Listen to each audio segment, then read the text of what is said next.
अब देखिए बेटा, टॉपिक है, इम्पॉर्टेंट टॉपिक है, different types of AC circuit. AC circuit के टाइप्स, ठीक है। तो ये 7 टाइप्स के होते हैं। अब ये 7 टाइप्स आपको याद करने के लिए हम बता दें कि आपने अभी तक जो टर्म पढ़े हैं वो कौन कौन से पढ़े। एक तो रेजिस्टेंस पढ़ा, ठीक, दूसरा कैपेसिटेंस पढ़ा, ठीक, तीसरा इंडक्टेंस पढ़ा।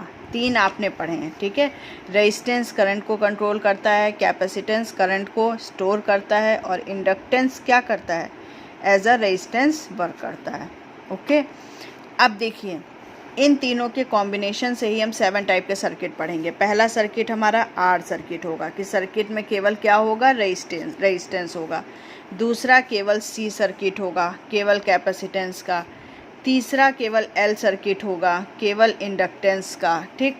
और चौथा अब हम कॉम्बिनेशन पढ़ेंगे। तो सबसे पहले इन दोनों का combination C R circuit, okay.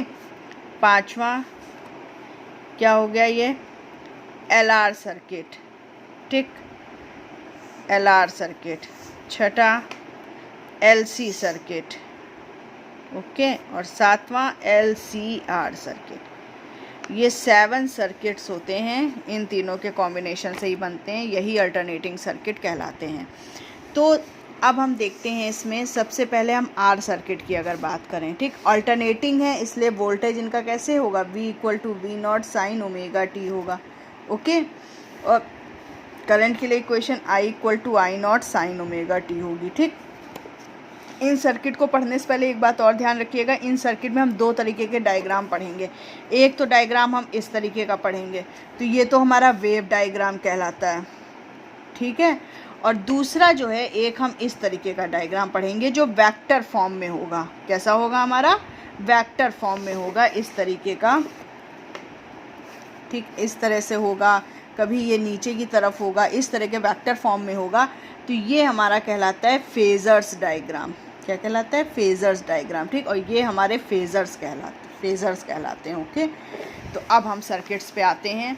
सबसे पहला सर्किट है हमारा R circuit, circuit containing resistance only. Circuit के पास क्या है, केवल रेजिस्टेंस, ठीक।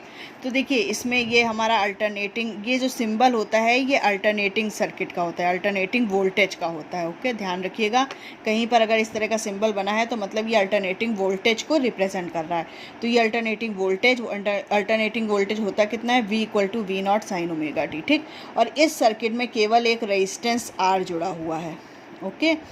अब V = V0 sin ω t, इस रेजिस्टेंस का voltage V = V0 sin ω t है। उसके बाद we know that V = IR होता है, तो V0 sin ω t = IR, V की जगह पर हमने IR रख दिया। तो I = कितना हो जाएगा, ये R अपॉन में आ जाएगा, V0/R sin ω t। और V0/R क्या कहलाएगा, V/R ओम्स लॉ से क्या होता है, करंट के इक्वल। तो V0/R क्या हो जाएगा, I0। तो हमारी करंट की इक्वेशन क्या आ गई, I = I0 sin ω t। इसको हमने इक्वेशन 2 ले लिया। मतलब इन सर्किट्स में आप ध्यान रखिएगा कि हम वोल्टेज से स्टार्ट करेंगे और करंट की इक्वेशन को लाएंगे डिराइव करके, ठीक।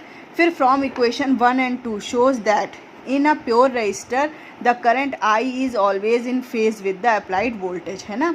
दोनों इक्वेशन से आपको क्या पता चल रहा है, इसमें भी sin ω t है, इसमें भी sin ω t है, मतलब कोई फेज डिफरेंस नहीं है। करंट और वोल्टेज दोनों कैसे हैं, सेम फेज में हैं, ओके। तो ये देखिए, अब ये वेव डायग्राम को समझिए कायदे से। वेव डायग्राम को हम इस पे समझाने की कोशिश करते हैं, देखिए, ठीक। इस डायरेक्शन में हमारा क्या है, ω t, ठीक।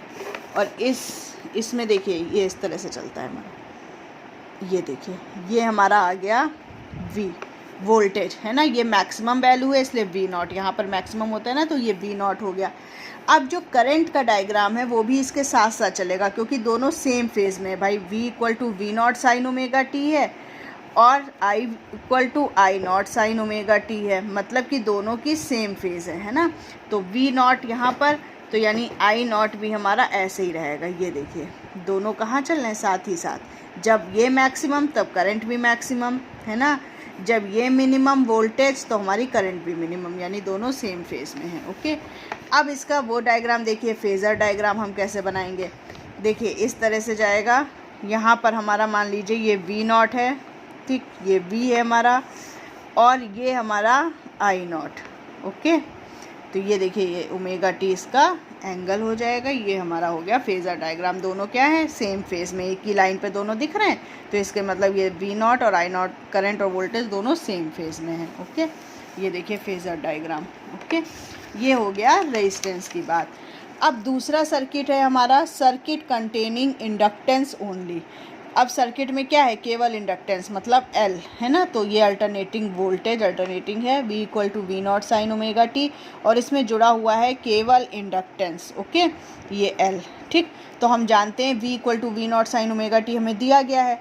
We know that EMF by Faraday first law, Faraday का फर्स्ट लॉ क्या वो sorry by self induction, self induction का फॉर्मूला क्या होता है, L equal to minus E upon D I by D T.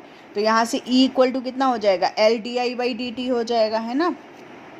तो V इक्वल टू E को ही हम वोल्टेज बोलते हैं भाई, EMF ही तो हमारा वोल्टेज होता है, तो V equal to L D I by D T. तो यहाँ इक्वेशन 1 में V की जगह पर हम क्या रखेंगे, L D I by D T. L D I by D T equal to V0 sine omega T. Okay, D I L और डी टी हम इधर ले गए।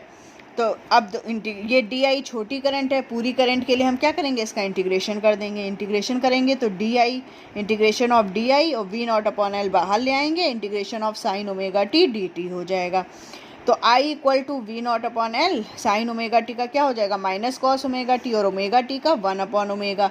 इंटीग्रेशन जब किया तो minus V0 upon omega L cos omega T हो जाएगा। ओके, अब V0 ओमेगा L हमारा क्या कहलाएगा, I0 है ना। V0 ओमेगा L क्या, क्योंकि इक्वेशन हमारी I equal to I0 sine omega T होती है।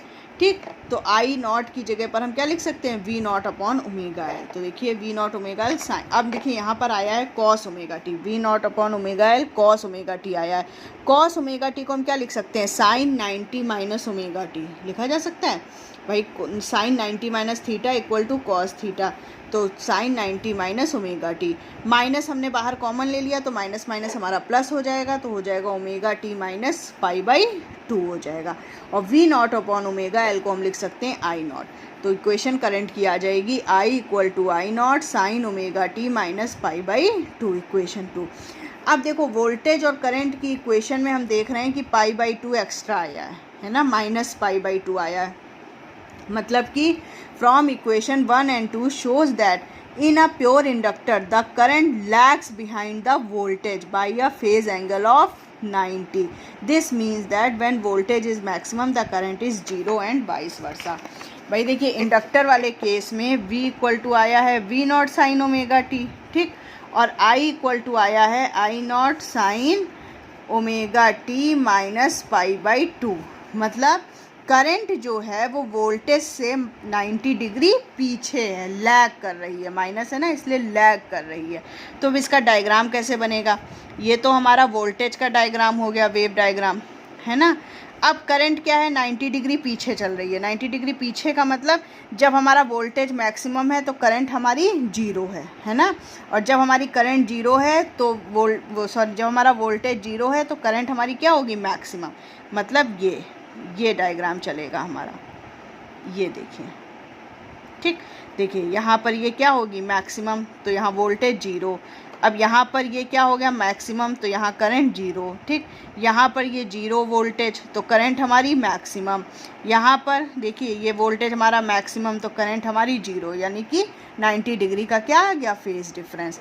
अब इसका फेज़र डायग्राम कैसे बनेगा ये देखते हैं। फेज़र डायग्राम के लिए ये तो हमारा वोल्टेज हो गया, ठीक है, और जो करंट है हमारी वो क्या है, 90 डिग्री लैग कर रही है, यानी कि 90 डिग्री पीछे है। तो 90 डिग्री पीछे का मतलब हम नीचे की तरफ लाएंगे, इससे इस लाइन से 90 डिग्री का एंगल बनाते हुए ये देखिए ये एंगल कितना हो गया, 90 डिग्री। ये हमारी करंट आ गई I0, यानी वोल्टेज से करंट जो है वो 90 डिग्री पीछे चल रही है। ये देखिए ये हमने बना रखा है आपका फेज़र डायग्राम, ओके। और ये जो हमने अभी बताया कि I0 की value V0 upon omega L है, ये कहलाता है इंडक्टिव रिएक्टेंस। कैसे, देखिए I0 equal to V0 upon omega L है, बाई ओम्स लॉ, अगर ओम्स लॉ की बात करें तो I naught equal to V naught upon R होना चाहिए। तो यहाँ रेजिस्टेंस कितना है, ओमेगा एल है ना, omega L is the resistance. It is known as the reactance of other coil है ना, ये ओमेगा एल जो है यही कहलाता है हमारा इंडक्टिव रिएक्टेंस, और इसको हम एक्सएल से डिनोट करते हैं। तो XL equal to omega L equal to 2 pi F L हो जाएगा। ओके।